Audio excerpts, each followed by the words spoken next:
Okay, तो इस lecture में भी हम न्यूटन्स लॉ ऑफ ग्रेविटेशन से रिलेटेड जो क्वेश्चंस का सीक्वल चल रहा है अपना, इसको कंटिन्यू करेंगे।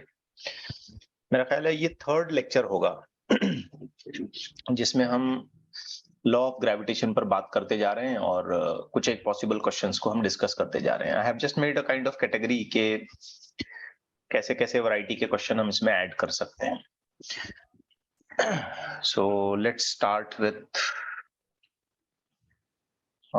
interesting question। जो मॉड्यूल मैंने आपको दिया है ना, उसमें ये क्वेश्चन नंबर 11 है, वहां से ले रहा हूं।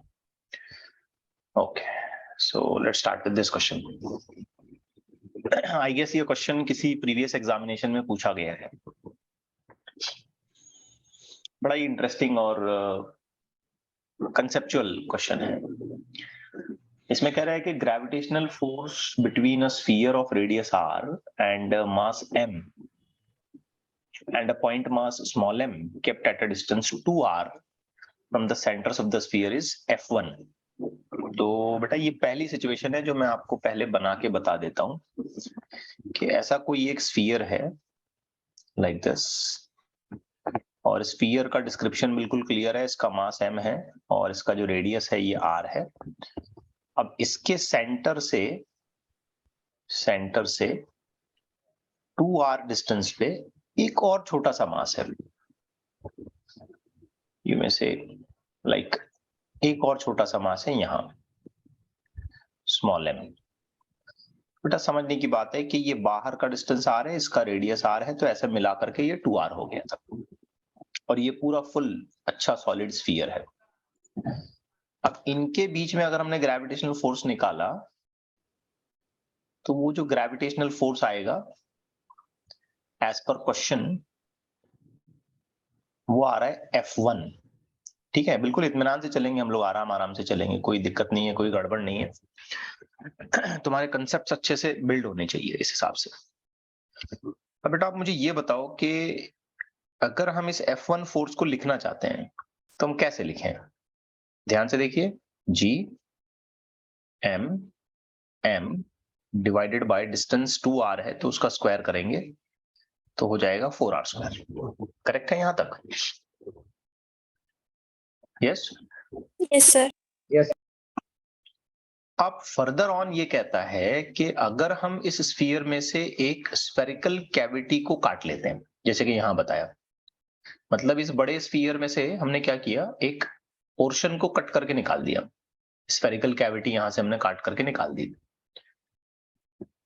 ठीक है, तो जो फोर्स नए सिरे से आएगा, अब जो फोर्स बनेगा पोर्शन कट करके निकालने के बाद, तो वो F2 है।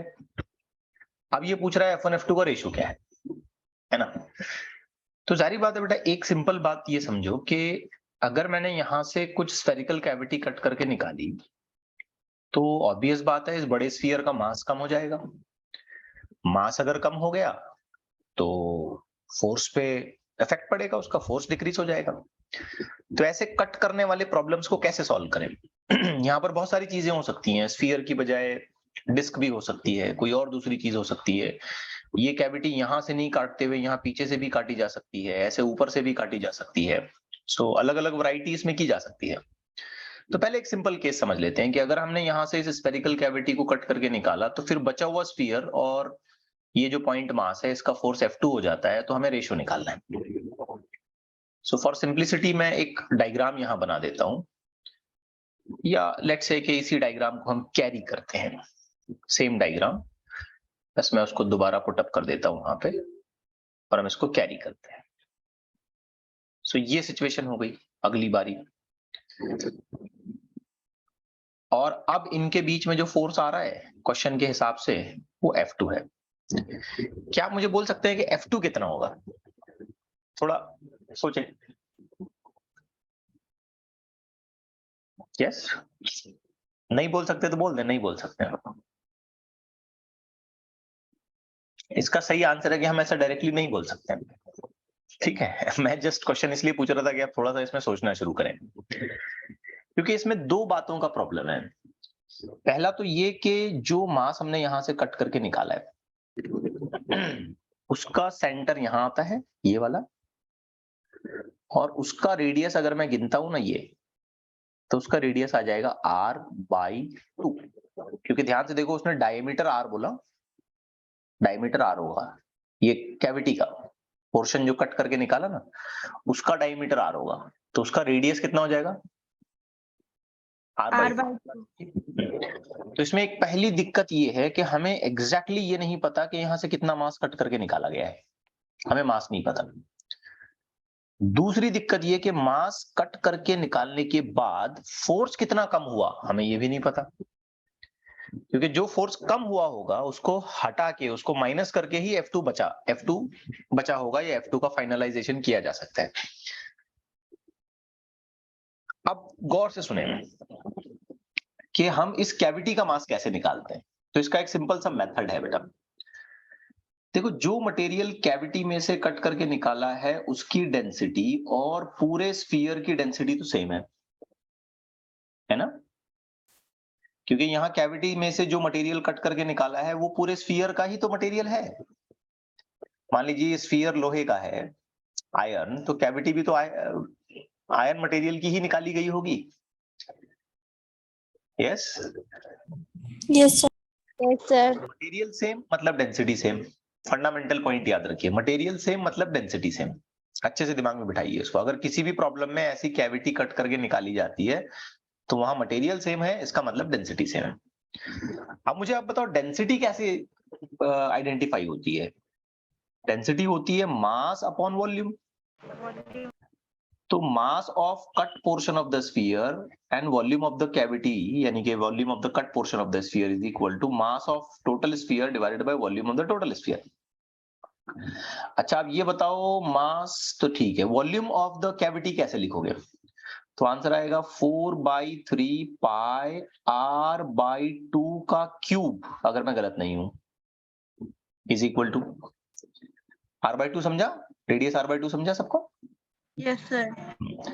is equal to total mass of the sphere divided by, if I'm not wrong, 4/3 pi r cube. R is the radius of the complete sphere.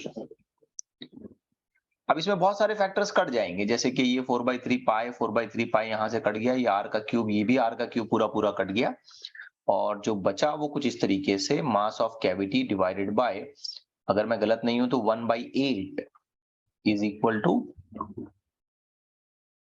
Correct है? Yes sir. Yes sir. क्योंकि 2 का cube हो जाएगा 8। अच्छा, इस 8 को ऊपर ले लेते हैं, ठीक है? तो 8 into mass of cavity is equal to mass of total sphere, तो mass of cavity is equal to mass of total sphere divided by 8। अब मैं क्या कहता हूं कि ये जो हमने फाइंड आउट किया ना, ये एक इंपॉर्टेंट रिजल्ट है, इसे हमेशा याद रखिए आप, हमेशा। अगर हम एक आर स्फीयर के आर रेडियस वाले स्फीयर में से r/2 इतने रेडियस की कैविटी निकालते हैं तो उस कैविटी का मास हो जाता है टोटल मास अपॉन 8। ये याद रखना है आपको। हर बार हमें ये कैलकुलेशन करने की जरूरत नहीं होनी चाहिए। अब ठीक है, हम लोग पढ़ रहे हैं और बिल्कुल शुरुआत में हैं अभी हम लोग सिलेबस के, इसलिए मैं एकदम धीरे धीरे चीजों को कवर कर रहा हूं।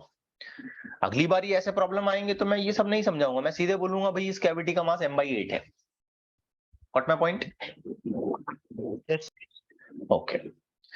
अब बेटा सोचो कि अगर ये कैविटी मैंने यहां से निकाली, तो जारी बात है इस कैविटी में जो मास था होगा, अभी तो खाली कर दिया, लेकिन इस कैविटी में जो मास था होगा उसकी वजह से भी तो कुछ फोर्स वहां आ रहा होगा। Yes sir.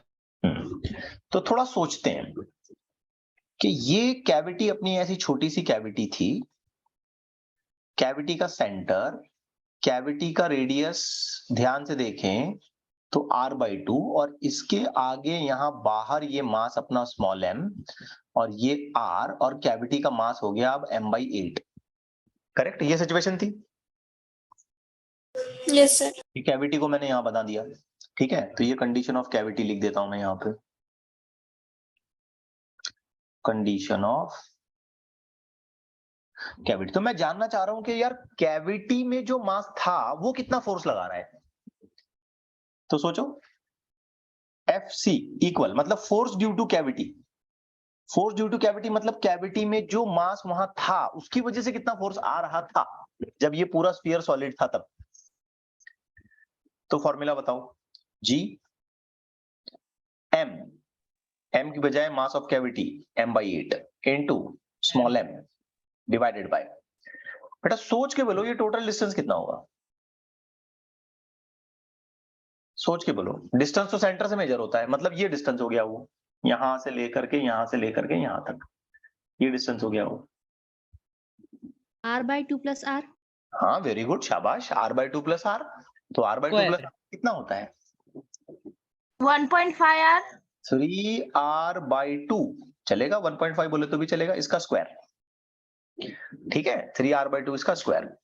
तो इसको थोड़ा सा सॉल्व कर लेते हैं। तो ये हो गया GMM डिवाइडेड बाय, बेटा ये 8 मैंने नीचे ले लिया, इनटू 3 का स्क्वायर करूंगा 9, ये R² और ये 2 का स्क्वायर 4 हो जाएगा और ये 4 चला जाएगा ऊपर। डन।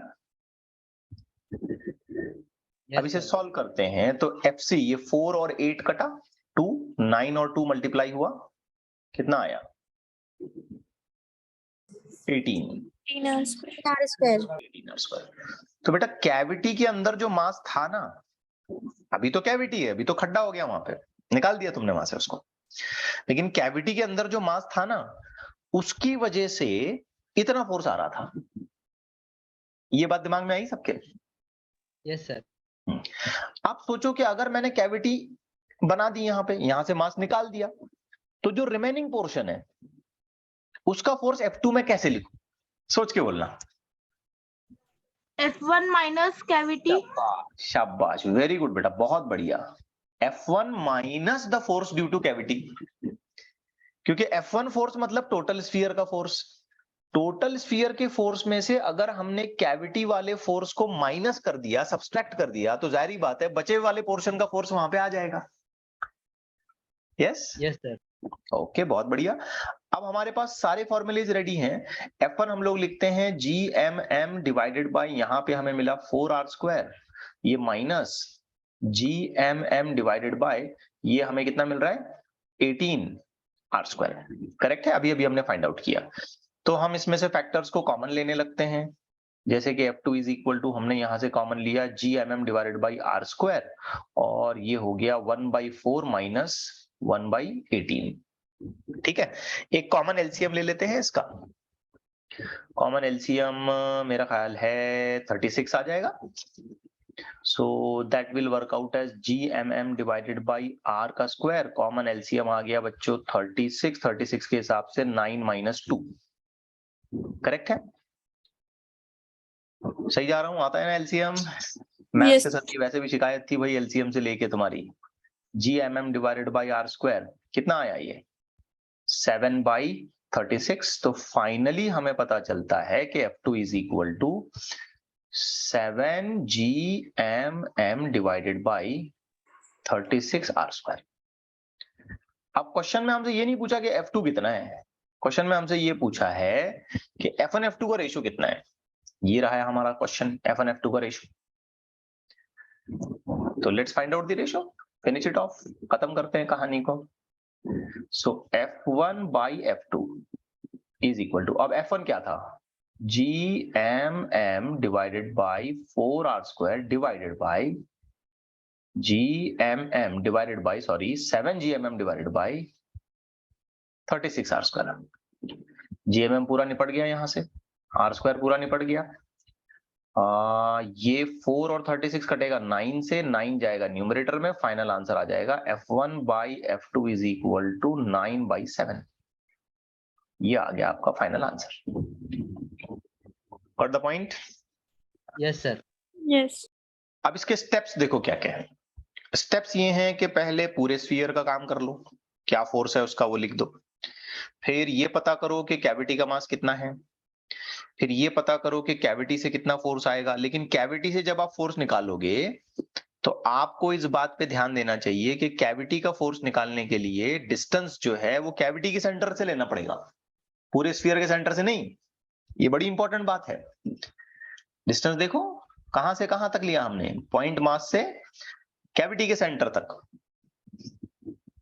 आ रहा है समझ में सबके? Yes sir.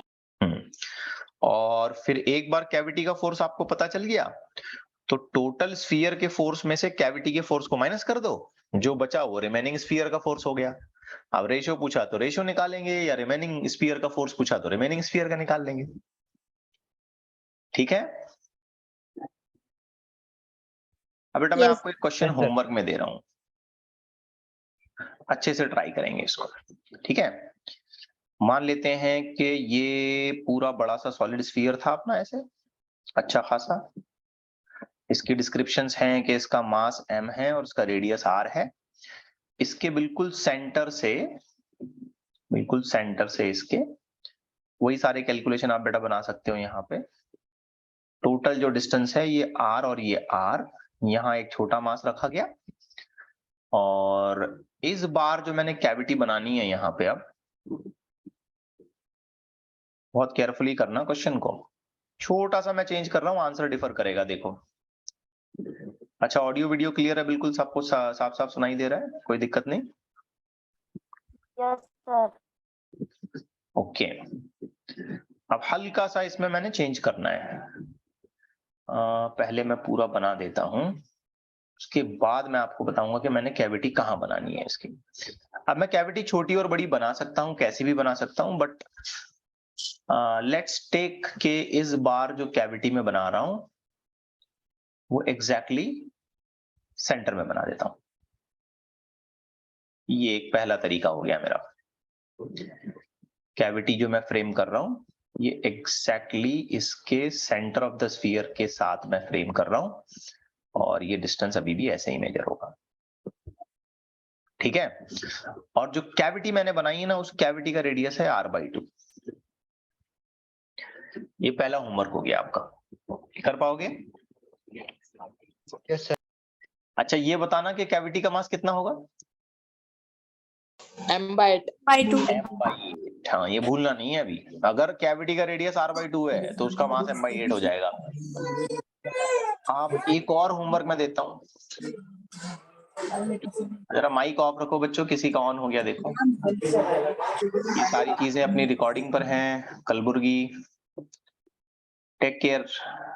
और जहां आप बैठे हैं अपने घर में, वहां एनवायरनमेंट भी मतलब सुटेबल होना चाहिए पढ़ाई के हिसाब से। एक और होमवर्क देता हूं, लेट्स ट्राई। थोड़ी सी मेहनत करें, आप आ जाएगा।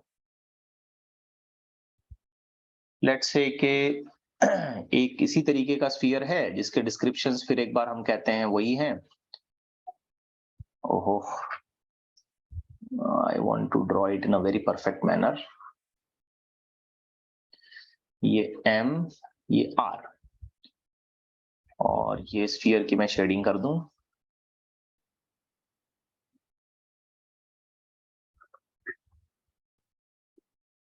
डिस्टेंस पे ध्यान देना है आपको, ठीक है, और मास पे ध्यान देना है, बस काम करने का तरीका वही होगा।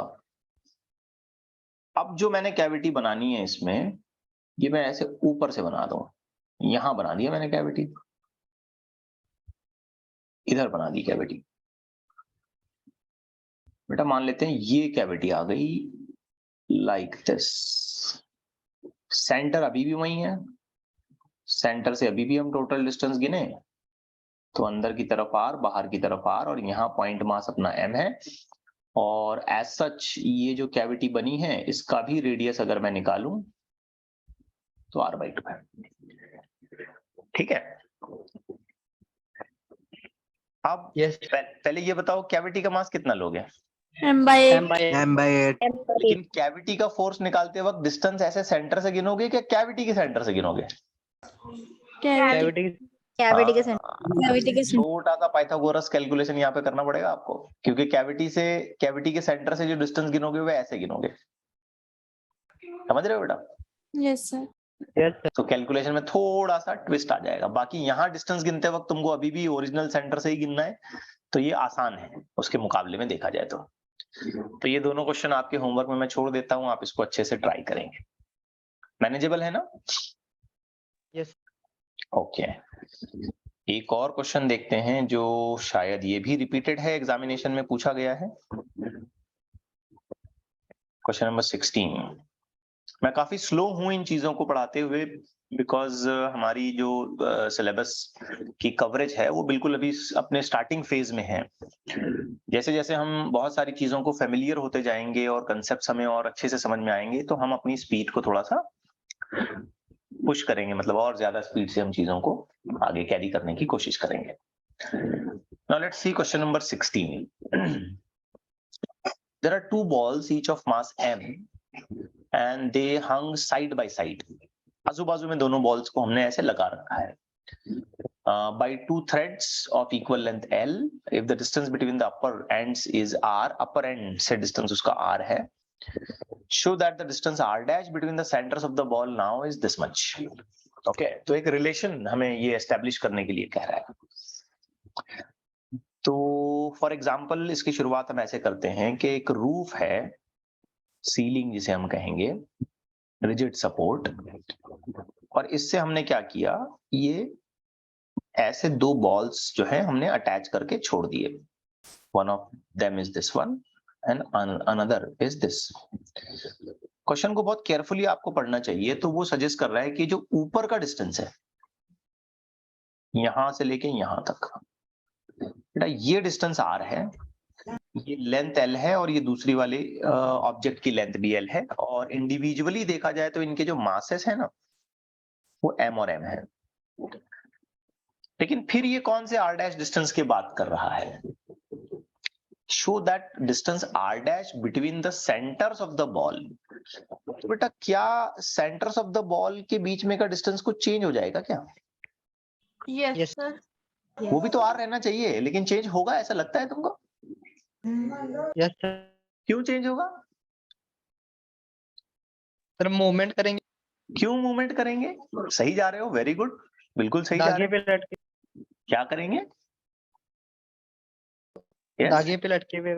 धागे पे लटके हुए तो मूवमेंट करेंगे। देखो ये distance and on and r है तो ये भी r होना चाहिए ना, लेकिन r नहीं है, ये तो कह रहा है r डैश है। तो ये चेंज क्यों हुआ डिस्टेंस? मास m क्यों चेंज हुआ? फोर्स।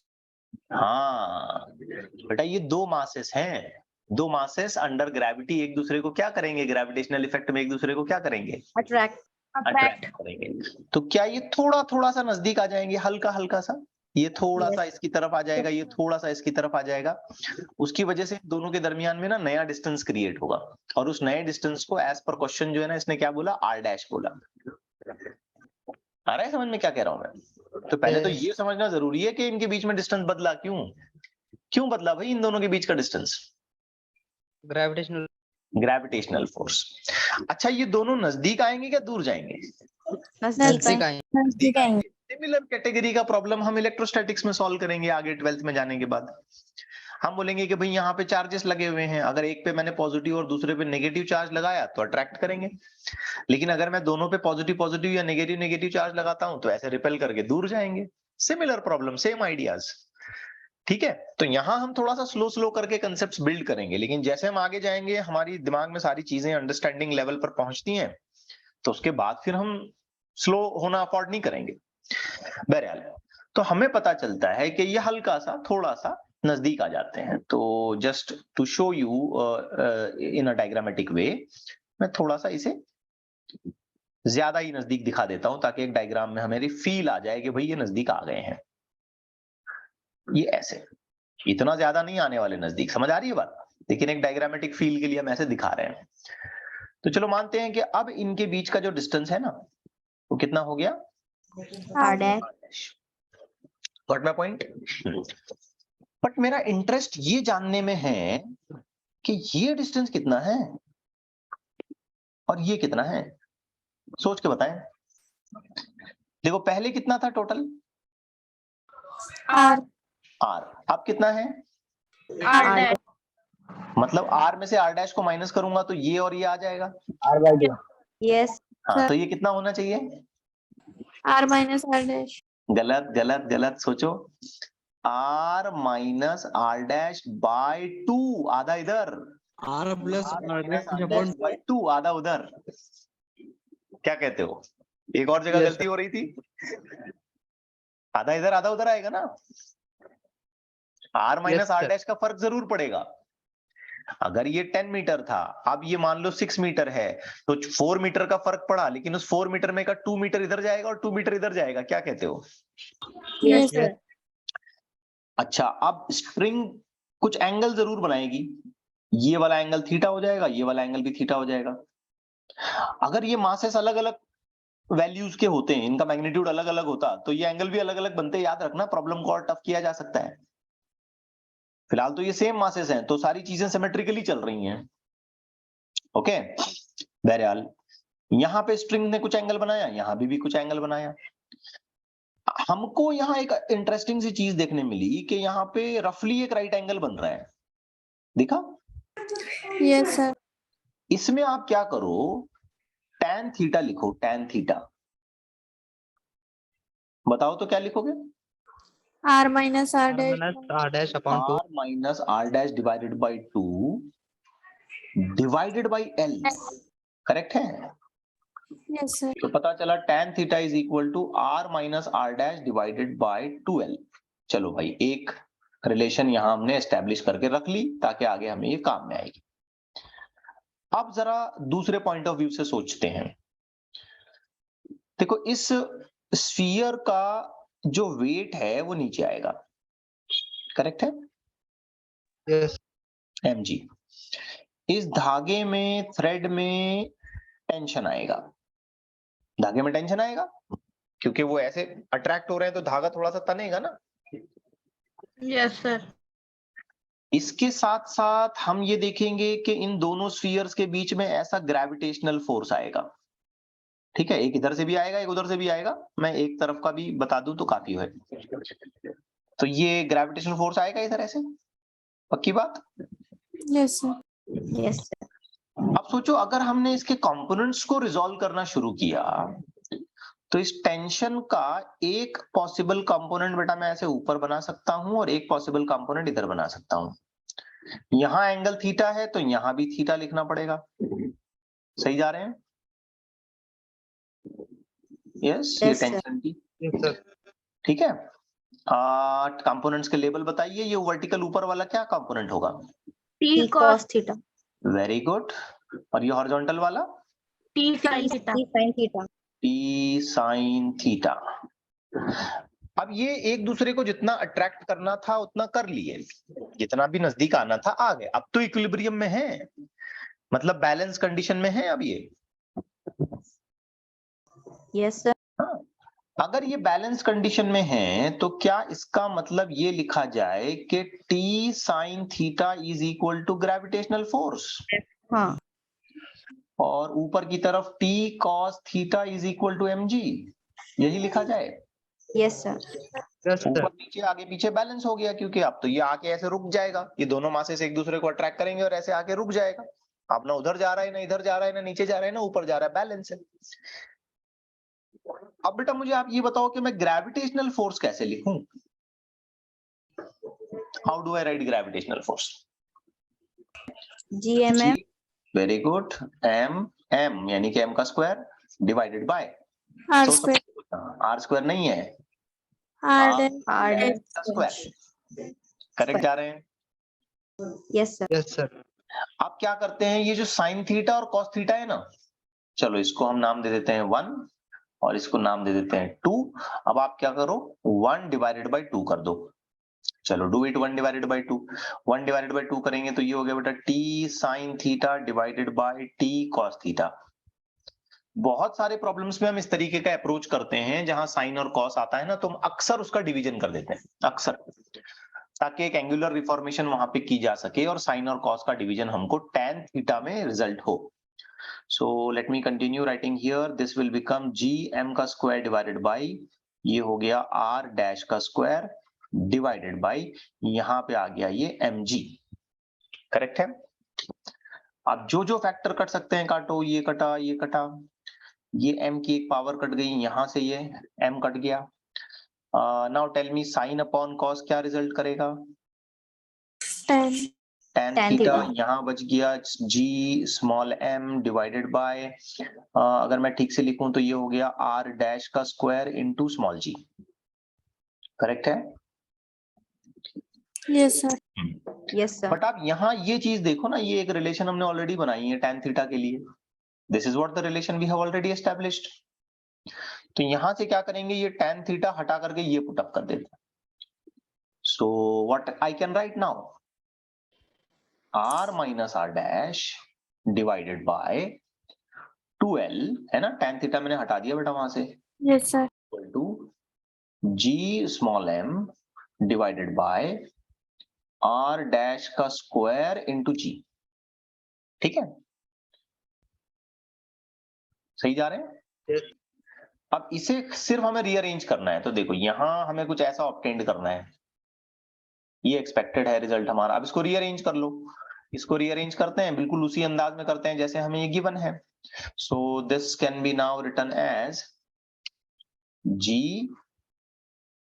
r डैश का square r minus r dash 2, है ना, वैसे लिखता हूं जैसे लिखा है 2l, ये आ गया 2l और आगे gm। तो क्या हमने वैसी ही रिलेशन एस्टेब्लिश कर ली जैसे हमको पूछी गई थी? Yes, sir. Yes, sir. खत्म हो गई कहानी, दैट्स इट। ठीक है, तो थोड़ा सा इवैल्यूएटिव प्रॉब्लम था। जैसे जैसे हम लोग आगे बढ़ते जा रहे हैं, एज आई सेड के ये तीसरा लेक्चर है, तो थोड़ा सा लेवल ऑफ न्यूमेरिकल में बढ़ाते जा रहा हूं। और ये सब अभी तक मैं सिर्फ फोर्स इसी आइडिया पर कर रहा हूं, अभी चैप्टर मैंने आगे नहीं बढ़ाया और मैं काफी स्लो चल रहा हूं, ये भी समझ लें। जब तक मुझे ऐसा नहीं लगता कि आप लोग बहुत सारी चीजों से फेमिलियर हो गए हैं, तब तक मैं बिल्कुल इत्मीनान से चलूंगा, धीरे धीरे चलूंगा। Okay, just like doing Yes. Practice. ऐसे बाकी कॉलेज के लेक्चर्स अपने कंटिन्यू हो रहे हैं, यहाँ पर भी हमारा साइमल्टेनियसली थोड़ा थोड़ा सिलेबस आगे बढ़ता जा रहा है, so it will be enough. Okay है, कैसे किया, समझ आया सबको? Yes. Yes, sir. ओके, चलिए एक और इंटरेस्टिंग क्वेश्चन करते हैं। सेंटर ऑफ मास का भी एक कंसेप्ट अभी हमने कवर नहीं किया है। सेंटर ऑफ मास का कंसेप्ट अगर हम कवर करते तो वो ट्विन स्टार के कुछ प्रॉब्लम्स आपको लेने थे। Maybe I will cover that in later case, बाद में कवर करूंगा मैं उसे। फिलहाल कुछ सिंपल प्रॉब्लम्स आपके सामने रखता हूं। देखिए, system of two particles each of mass m are moving around a circle of radius r due to their mutual gravitational force of attraction.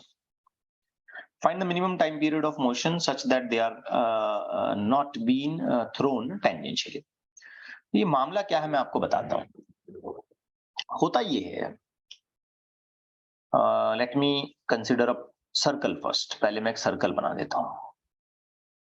बहुत अच्छा क्वेश्चन है ये जो हमारी प्लैनेटरी सिस्टम होती है ना, सोलर सिस्टम मान लो, या जो सर्कुलर मोशन हम लोग देखते हैं प्लैनेट्स का, उसका एक सिंपल सा एक्सप्लेनेशन बच्चों मैं आपके सामने अभी रखूंगा, बहुत ही सिंपल वे में। ठीक है, बहुत ही फंडामेंटल क्वेश्चन है। तो ये एक सर्कल है, इमेजिन करते हैं। अब यहां पर दो मासेस हैं, एक ये और एक ये। लेट्स इमेजिन के सेंटर ऑफ द सर्कल यहां आता है और इन दोनों मासेस के बीच का जो गैप है ना, यानी कि ये gap centre of the circle से पूरा अगर मैं गिनता हूं तो r इधर और r इधर, ऐसा सिचुएशन है। मतलब टोटल गैप कितना हो गया? 2R. सर्कल मैंने सिर्फ रेफरेंस के लिए बनाया है। अब होता ये है कि अगर कुछ नेचुरल प्रोसेस मान लो या आर्टिफिशियली हमने कुछ ऐसा किया कि हमने इन दोनों में से किसी एक को भी लाइक हल्का सा पुश दे दिया, धक्का दे दिया, या दोनों को धक्का दे दिया, लाइक एक को या दोनों को, तो ये क्या करने लगते हैं? अचानक से सर्कल में घूमने लगते हैं। बट आपको याद है मैंने कहा था सर्कल में घूमने के लिए हमको एक फोर्स की जरूरत होती है, याद आया कुछ? सेंटीपिटल। हाँ, वेरी गुड। सर्कल में घूमने के लिए ना हमको यहाँ सेंट्रीपिटल फोर्स की जरूरत होती है। अच्छा, आपको ये याद होगा सेंट्रीपिटल फोर्स की डायरेक्शन क्या होती है? सोचो तो, ये सेंटर ऑफ द सर्कल है तो सेंट्रीपिटल फोर्स कहाँ डायरेक्ट होता है? हाँ, शाबाश, towards the centre of the circle. ये चीज हमने हल्का फुल्का कॉलेज में 1-2-3 दिन पहले इंट्रोडक्टरी लेवल पे देखी थी। बेटा सोचो इस सर्कल को, चलो छोड़ दो, सर्कल को इमेजिन करना छोड़ दो, जस्ट ऐसे सोचो कि क्या ये दोनों मासेस जिनका मास हम फिलहाल डिस्क्राइब करते हैं m और m, एक दूसरे को ग्रेविटेशनल फोर्स में अट्रैक्ट करेंगे ऐसे? यस और नो? इनके बीच में तो ग्रेविटेशनल फोर्स आने लग जाएगा ना, है ना? अब अगर मैंने इनको हल्का सा पुश दिया, एक को इधर ढकेला मान लो या एक को इधर ढकेला, अब इनको मैंने पुश दिया और इनका सेंटर की तरफ फोर्स भी बन रहा है। बड़ी कमाल की बात है, मैंने इनको ऐसी वेलोसिटी दी थी, जस्ट इमेजिन करो, मैंने इसको इधर पुश किया लाइक और इसको इधर पुश किया लाइक, ठीक है? अब इनकी एक वेलोसिटी भी बन रही है और इनका सेंटर की तरफ एक फोर्स भी बन रहा है, तो ये बिल्कुल वो सारा क्राइटेरिया फुलफिल कर देंगे जिससे ये क्या करेंगे, एक दूसरे के लिए सर्कल में घूमने लग जाएंगे। आ रहा है समझ में क्या कह रहा हूं मैं? क्योंकि सर्कल में घूमने के लिए क्या चाहिए? एक ऐसा फोर्स जो towards the centre of the circle directed हो। और यहां लकीली, फॉर्चुनेटली कह लो, ये जो ग्रेविटेशनल फोर्स बन रहा है ना, ये towards the centre of the circle आ रहा है। और अगर ये towards the centre of the circle आ रहा है और अगर इनको हल्की सी वेलोसिटी भी दे दी जाए तो ये बिल्कुल सर्कल में अपने अतराफ में ऐसे ऐसे एक दूसरे के अक्रॉस घूमने लग जाएंगे या किसी पर्टिकुलर सेंटर के अक्रॉस ही घूमने लग जाएंगे। ये बिल्कुल प्लैनेटरी सिस्टम में ऐसा ही हुआ है। बड़े बड़े मासेस हैं प्लैनेट्स के, वो नेचुरल एक्सप्लोजन्स वगैरह होते हुए एक प्लैनेट जाके दूसरे प्लैनेट को धक्का दे देता है, बड़ी जोर से हिट करता है, कोलिजन होता है तगड़ा एकदम, तो उसको एक पुश मिल जाता है। ग्रेविटेशनल फोर्स आपस में पहले से मौजूद था, ऊपर से एक पुश मिला तो मान लो सोने पे सुहागा हो गया, ठीक है? एक ऐसा फोर्स पहले से मौजूद है जो टुवर्ड्स द सेंटर एक्ट कर रहा है और हमको एक पुश भी मिल गया, तो हमको वो सारे रीजंस मिल गए जिसकी वजह से हम सर्कल में घूमने लग जाएंगे, ठीक है? यस और no? Yes, sir. Yes, sir. आप मुझे एक बात बताइए, सर्कल में घूमने के लिए क्या चाहिए? Centripetal Centripetal force. Centripetal force. और इस सेंट्रीपेटल फोर्स को कौन प्रोवाइड कर रहा है? gravity. ग्रेविटेशनल फोर्स, ये है मेन बात। ग्रेविटेशनल फोर्स क्या कर रहा है? एक्ट कर रहा है एज इफ कि वो सेंट्रीपेटल फोर्स हो गया। अच्छा, अब सेंट्रीपेटल फोर्स का फॉर्मूला किसी को याद है? बता सकते हो? mv square by r. Very good, very good, mv square by R, शाबाश। लेकिन एक और फॉर्मूला मैंने तुमको बताया था, देखो याद होना चाहिए, mr ओमेगा स्क्वायर। या अगर नहीं भी बताया तो चलो यहां से याद रख लो, सेंट्रीपेटल फोर्स का ना एक और फॉर्मूला है, v और ओमेगा का एक रिलेशन दे दिया था मैंने आपको, v is equal to R omega. हालांकि हमें ये पढ़ना है, सर्कल अभी हमने पढ़ा नहीं है, बट आप क्वेश्चन उस लेवल पर आ गए हैं तो let's have a little explanation of it. तो ये जो सेंट्रीपेटल फोर्स है ना बच्चों, हम इसको ऐसे भी लिख सकते हैं, mr omega square, don't bother, ज्यादा टेंशन मत लो, ये आ जाएगा वक्त के साथ आपको समझ में। अब बताओ ग्रेविटेशनल फोर्स कैसे लिखूं? g m square by r. m divided bye, सोच समझ के बोलना, सोच समझ के बोलना, गलती नहीं करना। 2r square. 2r स्क्वायर, यहाँ बच्चा गलती करता है, क्योंकि ग्रेविटेशनल फोर्स लिखते वक्त हमको डिस्टेंस दोनों मासेस का लिखना पड़ता है और सेंट्रीपेटल फोर्स लिखते वक्त हमको डिस्टेंस मास और सेंटर ऑफ द सर्कल का लिखना पड़ता है, ये बात याद रखिए। तो ग्रेविटेशनल फोर्स के केस में ये जो डिस्टेंस है ये 2r है, तो हमें लिखना पड़ेगा 2r का स्क्वायर। अब इस बात को आगे बढ़ाते हैं, सबसे पहले तो एक मास यहां से एक मास यहां से काट देते हैं। We have this r omega square is equal to this now gm divided by, ये हो गया बेटा 4 और ये हो गया r का स्क्वायर। यहां मैंने कैपिटल R यूज किया जबकि मुझे लिखना चाहिए स्मॉल r, ठीक है? क्लियर हो रही है बात? Yes. फाइनली मैं ऐसे लिख सकता हूं, omega square is equal to gm divided by 4r cube. Correct जा रहे हैं? Yes. अब बताएं ओमेगा इज इक्वल टू क्या हो जाएगा? 1/2 अंडर रूट में gm divided by r cube. ये भी करेक्ट है, क्योंकि 4 का स्क्वायर रूट करके मैं बाहर ले लूंगा तो 1/2 हो जाएगा, ठीक है बेटा? Yes. अच्छा, मुझे आप ये बताओ कि ओमेगा क्या होता है? 2π/t, ये बता चुका हूं बेटा मैं आपको, है ना? Yes, sir. Therefore 2 pi by t is equal to 1 by 2 under root में gm divided by r cube. तो t इज इक्वल टू, अगर मैं गलत नहीं लिखूं तो ये हो जाएगा 4 पाई अंडर रूट में r cube divided by gm। ये हो गई इक्वेशन फॉर टाइम पीरियड, क्योंकि यही तो पूछा था इसने कि भाई टाइम पीरियड क्या होगा, minimum time period of motion. ये हो गया आंसर। आ गया सबकी समझ में? Yes, sir. Yes, sir. अब इसी लेवल ऑफ क्वेश्चन को मैं हल्का सा टफ करता हूं, थोड़ा सा टफ, ज्यादा नहीं, बिल्कुल थोड़ा सा, थोड़ा चालाकी से करेंगे। There are 3 particles, हर एक का मास m, situated at the vertex of an equilateral triangle of side length a. The only force acting on the particles are the mutual gravitational force. Maintaining same separation. Circle में घूम रहे हैं। अच्छा question है। 3 के बजाय 4 भी कर सकते हैं पार्टिकल हम, ठीक है। अब मान लेते हैं कि ये पॉसिबल सर्कल था। देखो इमेजिन करो सारी चीजें अच्छे से। मान लेते हैं ये इस तरीके का सर्कल था, ठीक है। 3 पार्टिकल की बात चल रही है, 1 2 3। एक्सपेक्टेड ये था कि ये 3 पार्टिकल अगर देखा जाए तो ऐसे इक्विलैटरल ट्रायंगल में आ रहे हैं। अब इनके बीच में भी ग्रेविटेशनल फोर्स आ गया और ये सेंटर ऑफ द सर्कल को ध्यान में रख के ऐसे सर्कल में घूमने लग गए। जब 2 घूम सकते हैं तो 3 भी घूम सकते हैं, जब 3 घूम सकते हैं तो 4 5 10 50 पूरी गैलेक्सी घूमती तो है। करेक्ट है? Yes, sir.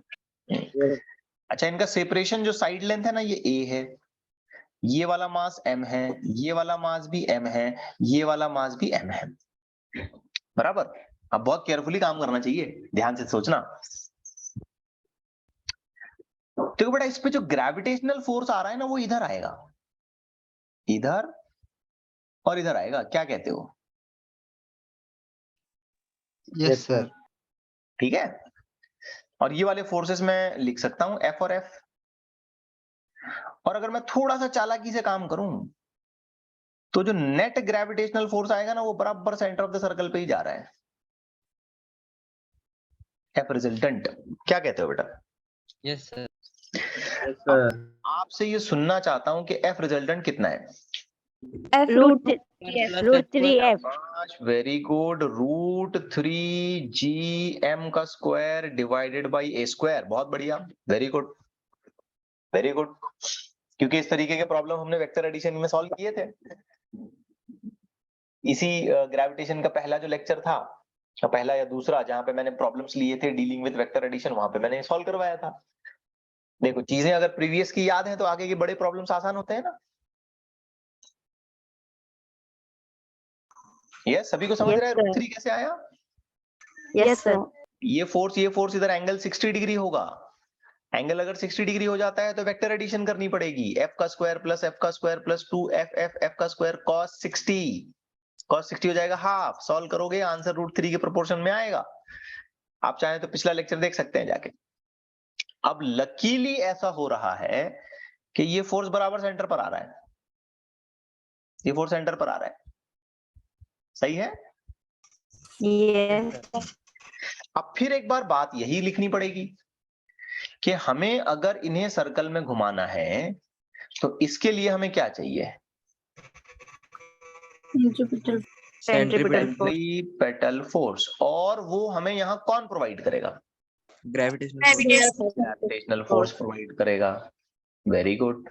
क्योंकि ग्रेविटेशनल फोर्स इस तरीके से रीअरेंज हो गया है कि वो बराबर सेंटर की तरफ एक्ट कर रहा है, and everything is as per the requirement of moving in a circle.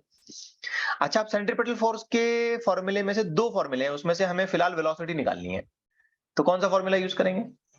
mv² by r। अब एक दिक्कत आ गई बेटा, ये r क्या होता है? r होता है रेडियस ऑफ द सर्कल, है क्या नहीं? Yes, sir. हाँ, वो अलग से निकालना पड़ेगा हमको। फिलहाल तो चलो आर से काम चलाते हैं। ग्रेविटेशनल फोर्स बताओ क्या लिखें? तो अभी अभी जो हमने ढूंढा, √3 gm² divided by A square. Separation a Yes, square. sir. अब हम एक जगह आके अटक गए यार, ये आर कितना है? छोटी सा कैलकुलेशन, कोई दिक्कत वाली बात नहीं है। अगर मुझे आर निकालना है ना, तो देखो मैं इस ट्रायंगल को ना दोबारा बनाता हूं आपके लिए। ये ट्रायंगल ऐसा है, ठीक है, कुछ हद तक ये सेंटर ऑफ द सर्कल है। देखो समझ में भी आता है, यहाँ सेंटर था तो ये सेंटर बना दिया मैंने बराबर से, बराबर।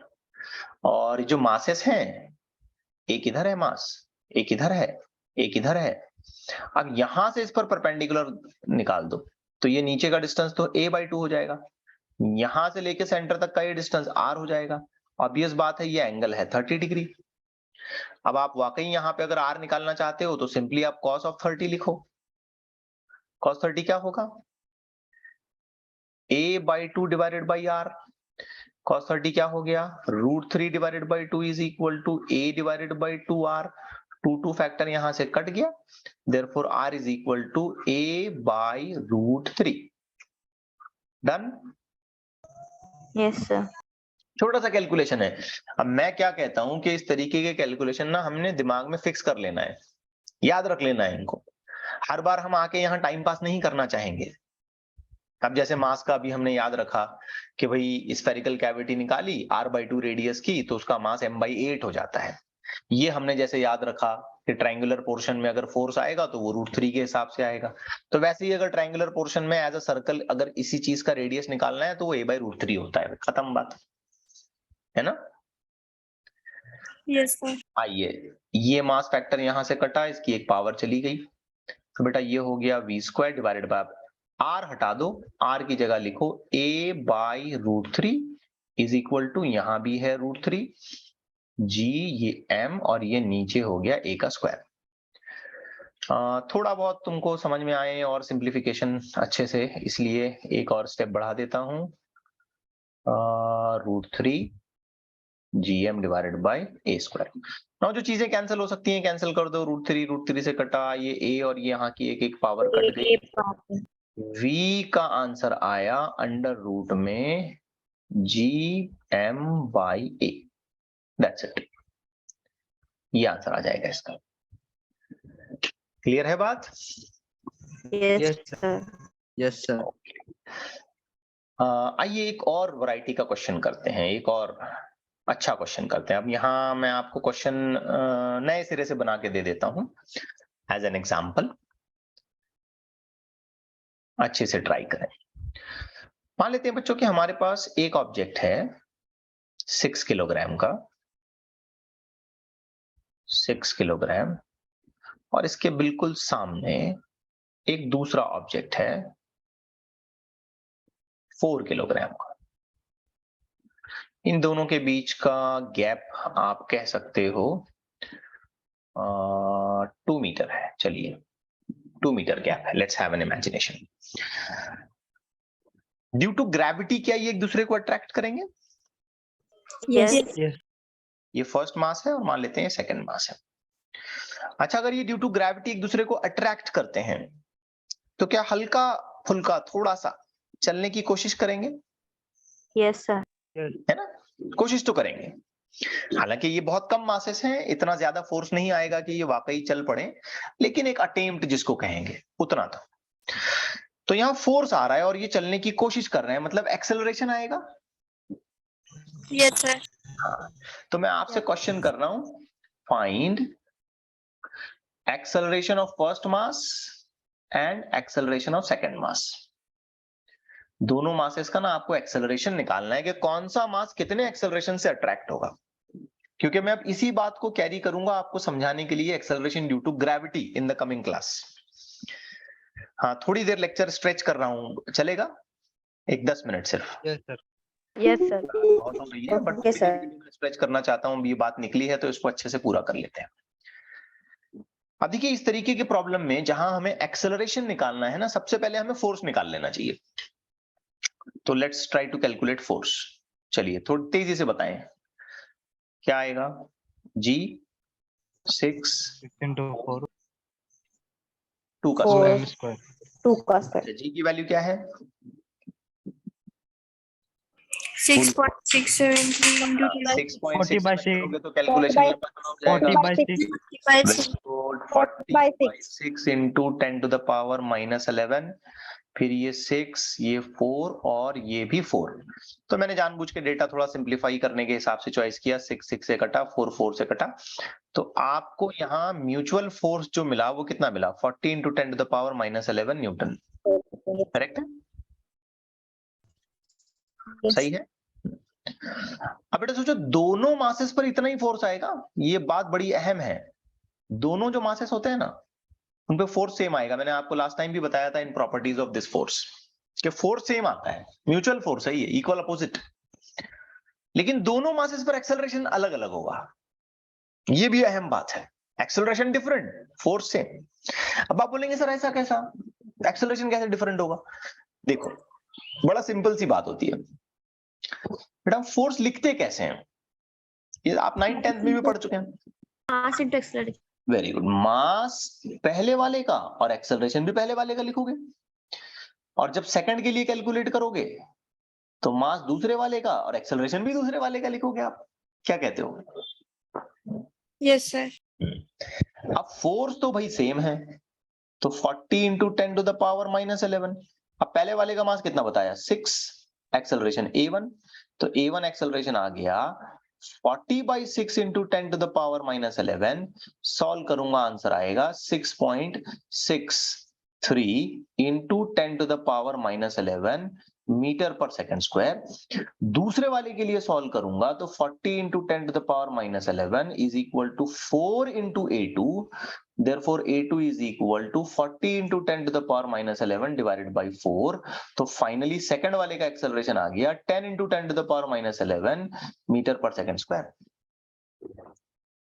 तो इससे पता क्या चला? ये तरीका तो ठीक है, मैथमेटिकल इवैल्यूएशन कैसे करें ये तो ठीक है अपनी जगह पर, कि भाई पहले फोर्स निकालो, बाद में एक्सेलरेशन, मास इनटू एक्सेलरेशन के फॉर्मूले से निकाल लो। लेकिन पता क्या चल रहा है? दोनों मासेस पे फोर्स कैसा आ रहा है? दोनों मासेस पे फोर्स कैसा आ रहा है? Same. Same. Same. F is equal on both the masses। लेकिन एक्सेलरेशन कैसे है? Different. Different. Different. Acceleration is different on each mass. Got my point? Yes, sir. अच्छा, मुझे एक बात बताओ, एक्सेलरेशन ड्यू टू ग्रेविटी का वैल्यू कितना होता है? हम सब लोग जानते हैं, वैसे देखा जाए तो कितना होता है? 9.8. 9.8. ठीक है ना, ये सब लोग जानते हैं।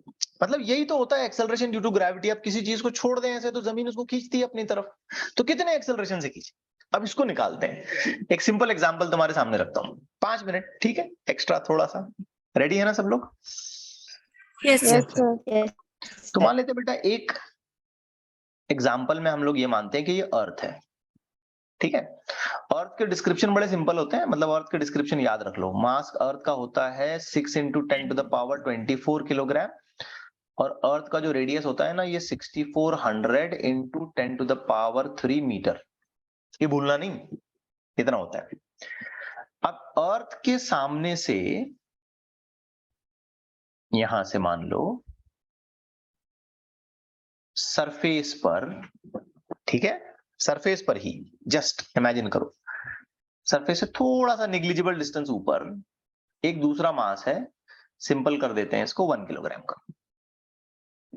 कितना गैप है दोनों के बीच में? R, ठीक है। अब मुझे पता करना है कि दोनों के ऊपर इंडिविजुअल एक्सेलरेशन कितना कितना आया है, या मुझे चलो इन शॉर्ट ये पता करना है कि इस मास पर कितना एक्सेलरेशन आया। तो तरीका तो यही होगा ना, सबसे पहले मैं फोर्स निकालूंगा। कैसे पता करूंगा फोर्स? जी, अर्थ का मास कितना? 6 into 10 raised to 20. 10 to the power 24। सामने वाला मास कितना? 1. अर्थ का रेडियस कितना? 64 into 10 to the power 5। कर सकता हूँ ना, 3 और ये दोनों 0, 5। Yes, sir. इसका क्या स्क्वायर? Yes, sir. तो फोर्स हो गया 40/6 into 10 to the power -11 into 6 into 10 to the power 24 divided by 64 का स्क्वायर करो भाई, कितना होता है देखो, और ये 10 to the power 10, 64 का स्क्वायर कितना हो रहा है, कितना, ये चलो ऐसे लिखते हैं 64 into 64 चलेगा। Yes sir. अब ये काट दिया 6, ये काट दिया 6, ये 0, ये -11, और एक सेकंड, ये 0, ये 0 कटेगा, -10, -10, -10, -20, -20 प्लस 24 वो कटेगा, यहाँ बचेगा -4। ठीक है, तो अगर मैं फोर्स लिखता हूं तो फाइनल आंसर मुझे मिलेगा 4 divided by 64 into 64 into 10 to the power -4 Newton. देख लो इतना आता है क्या, आप चाहो तो पूरा नंबर निकाल लो या कोई बात नहीं, इतना भी रखोगे तो काफी है, बाद में आगे कैलकुलेशन में इसको रीयूज कर लेंगे। ठीक है, done. Yes sir. Yes sir. अच्छा इसको सॉल्व ही कर लो, सॉल्व करके बता दो कितना आता है, सॉल्व ही कर लो इसको।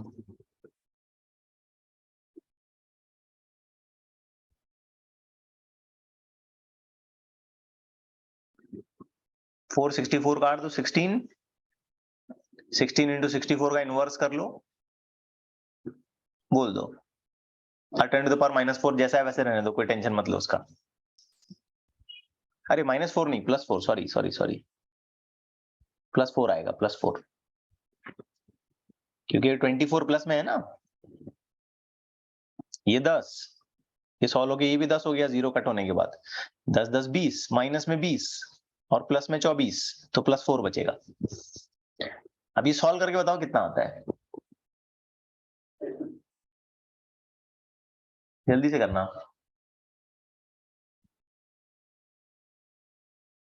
और बड़ा सरप्राइजिंग रिजल्ट आएगा।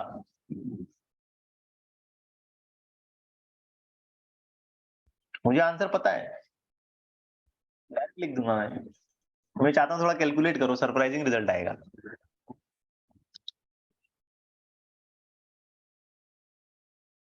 हुआ सॉल्व?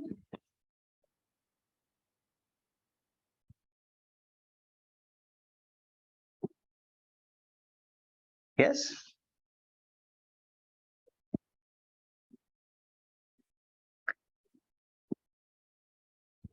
ओके, किसी ने मैसेज किया, लेट्स सी, 0.000976, ओके बढ़िया, तो जो बताया वही लिखता हूं मैं, 0.000976 into 10 to the power 4, ये आंसर आया। ठीक है, चलो पावर बैलेंस करते हैं, तो 4 डेसिमल में आगे खींच लेता हूं इसके, 10 to the power 4 बैलेंस करने के लिए, तो ये 1 2 3 4, तो फाइनल आंसर इसका आ गया 9.76 न्यूटन। ठीक है, अब अपने आप में ये सरप्राइजिंग रिजल्ट है। अब बेटा मुझे बात बताओ, अगर मैं इस पे एक्सेलरेशन निकालना चाहता हूं तो मैं फोर्स लिखूंगा कैसे, mass into acceleration, m into हाँ, फोर्स कितना निकाला, 9.76, 9.1 इसका मास कितना है, 1 1 किलोग्राम, एक्सेलरेशन ए, तो एक्सेलरेशन क्या हो गया, 9.76, 9.76 यानी कि एक्सेलरेशन हो गया 9.76, यानी कि एक्सेलरेशन हो गया 9.8 metre per second square, round of करने के बाद।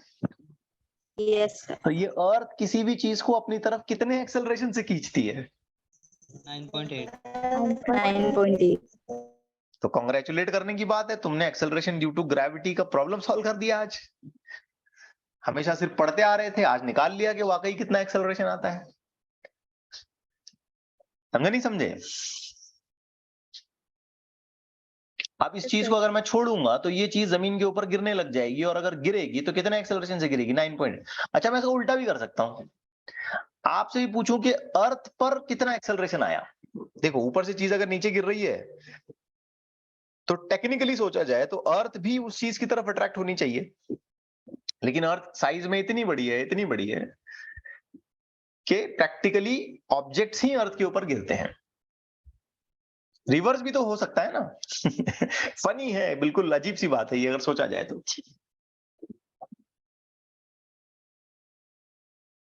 Yes Yes. Yes, sir. ठीक है। अब कल के लेक्चर में हम लोग एक्सेलरेशन ड्यू टू ग्रेविटी से ही शुरू करने वाले हैं। That's why I want to end this on this discussion. Okay, चलिए रुक जाते हैं फिर।